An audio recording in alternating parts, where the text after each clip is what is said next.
Ya, terima kasih saudara, Anda masih bersama kami dalam program Sapa Jateng. Kita akan melanjutkan perbincangan Pak NHS. Kalau tadi kita kan sudah bahas terkait dengan Pilkada 2024 ini, terutama di Jawa Tengah nih, yang banyak disorot oleh masyarakat maupun nasional.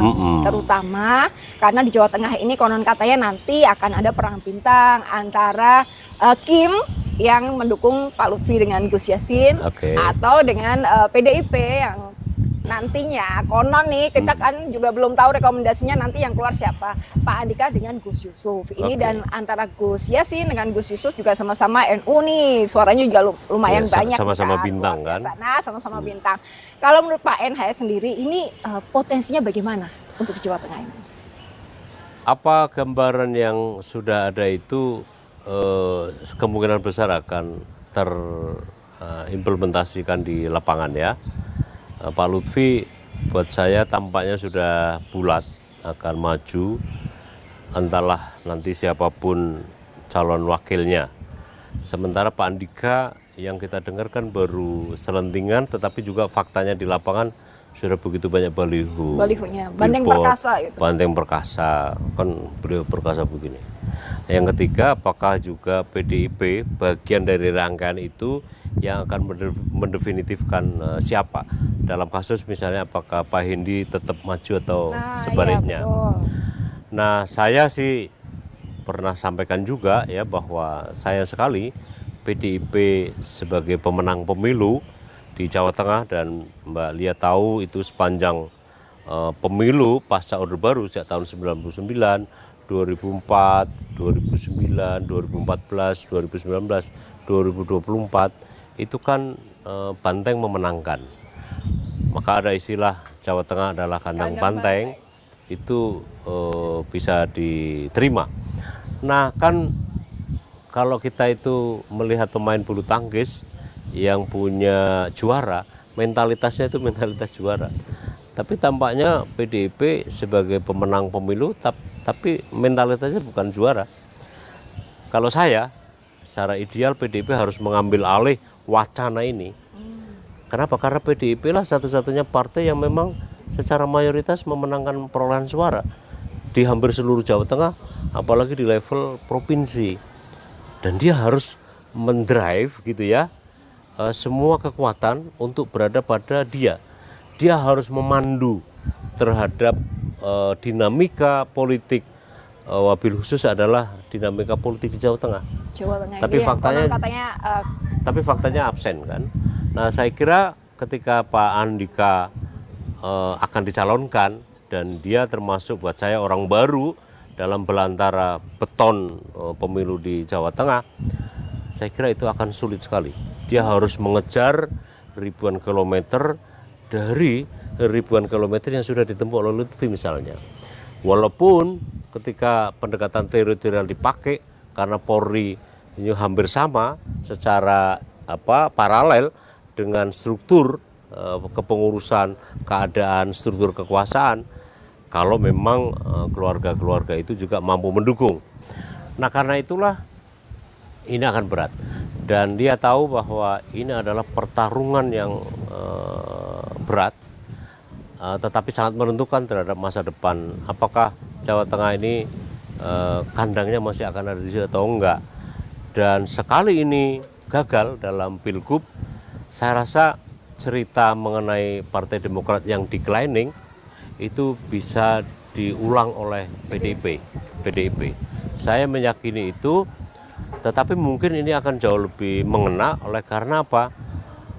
Dia tahu bahwa kalau saya menyitir disertasinya Gus Gerido Ambardi, partai politik di Indonesia itu adalah bercorak kartelian.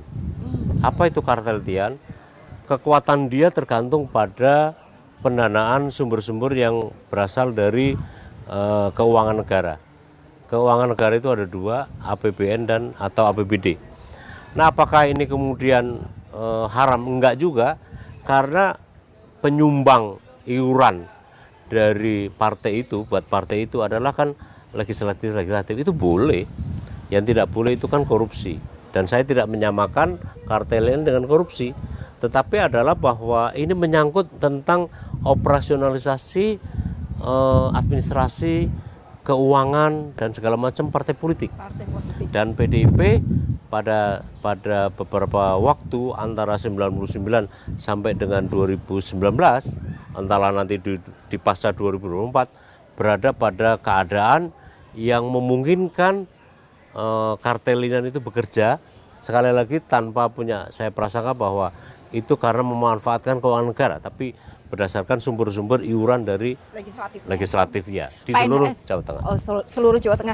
Ini kan kemarin kita juga dapat beritanya waktu hari Sabtu, itu Pak Hendi mantan wali kota Semarang yang juga ketua kepala LKPP. Itu kan juga sowan silaturahmi ke ketua DPC PDIP Solo, Pak Rudi, F.X. Rudi. Nah, dalam perbincangan itu juga kan Pak Hendi sempat ngobrol dengan Pak Rudi, dan Pak Rudi bilang kalau Pak Rudi itu lebih lebih mensupport Pak Hendi untuk Jawa Tengah. Apakah ini akan menjadi pertimbangan dari sisi pertumbuhan dan kesehatan partai politik? Orang yang paling tepat satu di antaranya adalah kader. Ialah jatuh pada Hendi. Dan untuk Hendi, Jawa Tengah, kalau dilihat dari sisi teori dilihat dari norma idealitasnya, memang Pak Hendi atau Pak Pacul ambil Pak Hendi atau Pak Bambang Pacul. Partai politik salah satu fungsinya adalah sumber rekrutmen kepemimpinan nasional dan daerah, sumber rekrutmen kepemimpinan nasional dan atau daerah untuk regenerasinya. Untuk regenerasi, dan yang paling tepat sebenarnya jika kualifikasinya adalah jika orang seperti Pak Hendi dan atau Pak Pacul. Dari sisi itu, ya kan Pak Andika kan juga kader PDIP, iya sekarang, tapi dia kan pendatang baru, tidak melalui proses bagaimana Pak Hendi lakukan. Pak Hendi itu kan wali kota, suara dia signifikan. Dan ketua DPC PDIP Semarang. Benar, ya itu penambah kekuatan saja. Lalu jangan lupa bahwa tahun 2020 pilkada yang terakhir, Pak Hendi adalah pemilik suara mayoritas dalam hasil perolehan suara. Hanya karena kemudian diambil oleh pusat sehingga dia jadi kepala LKPP. Betul. Tetapi dia merangkak perkaderan dari bawah, dan itu adalah ideal. Bahwa kemudian ada pertimbangan antara idealitas dengan realitas. Idealitas itu kan norma, teoritis. Realitas itu kan konstruksi yang dibangun secara persepsional oleh internal. Itu tidak salah, tetapi sesungguhnya sekali lagi demi sehatnya demokrasi partai politik, seharusnya ya Pak Hendi dan atau Pak Pacul paling tidak gitu ya. Tapi itu kan urusan partai. Tapi semua tergantung dari Bu Mega ini. Ya, saya sebagai seorang akademisi yang pernah juga berkecimpung cukup lama di urusan pemilu, ya memang Pak Hendi dari sisi itu ya, tanpa apakah saya mendukung beliau atau enggak. Tapi dari sisi konsepsional, teoritis, dan fungsi-fungsi partai politik yang bisa didekati secara normatif karena ada undang-undang partai politik, maupun secara teoritis melalui konsep teori dan macam, ya memang itu. Oke, berarti satu hal yang mau saya tanyakan, karena sebenarnya masih banyak loh Pak NHS yang mau saya tanyakan. Untuk Pilkada 2024 terutama di Jawa Tengah, apakah nanti Jawa Tengah ini bantengnya masih kokoh atau bantengnya akan berubah? Dalam pertarungan yang besar, sangat ditentukan oleh Pilkada 2024 yang seluruhnya berangkat dari rekrutmen kandidasi yang akan ada. Dan jika dihitung hari ini akan ada sekitar 2-3 minggu waktu untuk menentukan apakah sebagaimana yang saya sampaikan, idealitas atau realitas. Tetapi ya itu tantangan besar. Sekali PDIP terkeol di Jawa Tengah, tampaknya akan sulit juga untuk bangkit karena corak kartelian yang saya maksud tadi. Berarti ada pengaruh dari Pilpres kemarin? Sangat. Dan atau itu justru sesambungan dari to be continue berarti nih? Iya, to be continue. Karena kan sekondanya kan Kim. Malah mau ditambah plus. Kim plus. Maksudnya di Pilkada 2020. Kalau sepakan plus itu begitu kali ya. Oke, luar biasa sekali.